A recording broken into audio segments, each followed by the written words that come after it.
Hello, welcome to Manidwarka Log channel. Thank you for watching Dhyanam series. Last episode first part chala baga em cheppali success ayindi. So anduke deenni Dhyanam series continue cheyalanuntunnamu. So ivalti topic second part ధ్యానం యోగా ఈ రెండు ఒకటే అనే ఒక భావనలో confusion state లో ఉన్నారు అందరూ కూడా. ముందుగా ఈ డౌట్ క్లియర్ చేస్తాను ఈ వీడియోలో. ఫస్ట్, ధ్యానం మెడిటేషన్ అంటే అర్థం ఏంటి?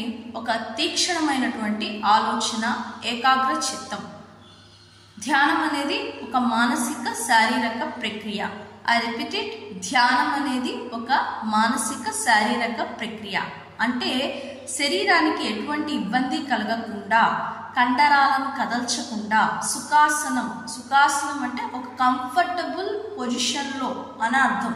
ఆ సుఖాసనంలో బాడీని ఉంచి మనస్సుని కేంద్రీకరించి చేసేటటువంటి ప్రక్రియే ధ్యానం.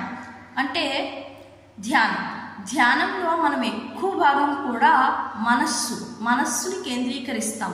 కొంత భాగం మాత్రమే శరీరానికి ప్రయారిటీ అనేది ఇస్తాం. సో అందుకే ధ్యానం అనేది ఒక మానసిక శారీరక ప్రక్రియ. అర్థమైంది కదా? నెక్స్ట్ వచ్చే క్వశ్చన్ ఏంటి అంటే యోగా అంటే జనరల్గా ఏం చెప్తాం? యోగా అంటే వ్యాయామ సాధనల సమాహారాల ఆధ్యాత్మిక రూపం. అర్థం కాలేదు కదూ? వ్యాయామం అంటే ఏంటి? ఎక్సర్సైజ్, కసరత్తు. సాధన అంటే ప్రాక్టీస్ అనమాట. ఈ రెండింటిని సమాహారాల ఆధ్యాత్మిక రూపం. ఇలా మనం చేసినట్లయితే పొందేటటువంటి చిట్ట చివరికి పొందేట అది ఆధ్యాత్మిక రూపాన్ని దాలుస్తుంది. మనిషి పొందేటటువంటి స్థితి ఉన్నత స్థితి.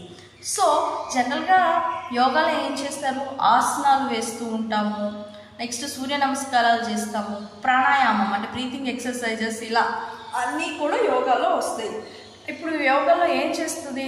బాడీ, శరీరం అంటే ఇది ఒక ఆసనం అంటే ఒకే పొజిషన్లో కూర్చొని చేసేటువంటి ప్రక్రియ అయితే కాదు. యోగా అనేది అంటే కసరత్తు, ఎక్సర్సైజెస్ ఇలా చేస్తూ ఉంటాం కదా, కండరాలని కదిలిస్తూ ఉంటాము.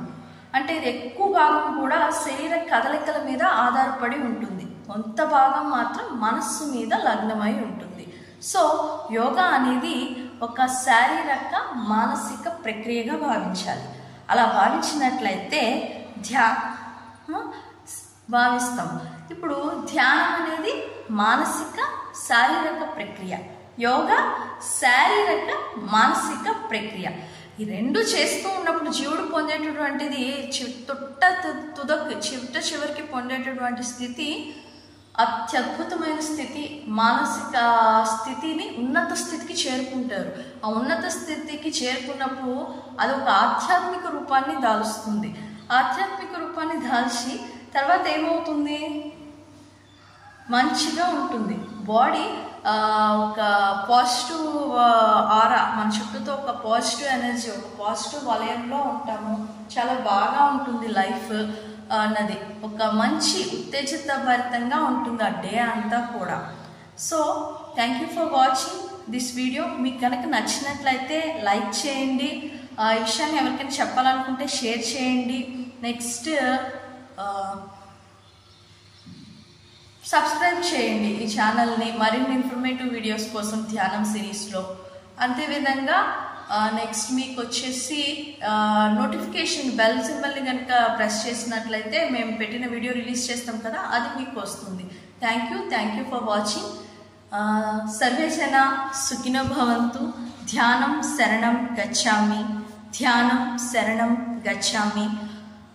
రేపటి వీడియోలో ధ్యానం ఎలా చేయాలో తెలుసుకుందాం.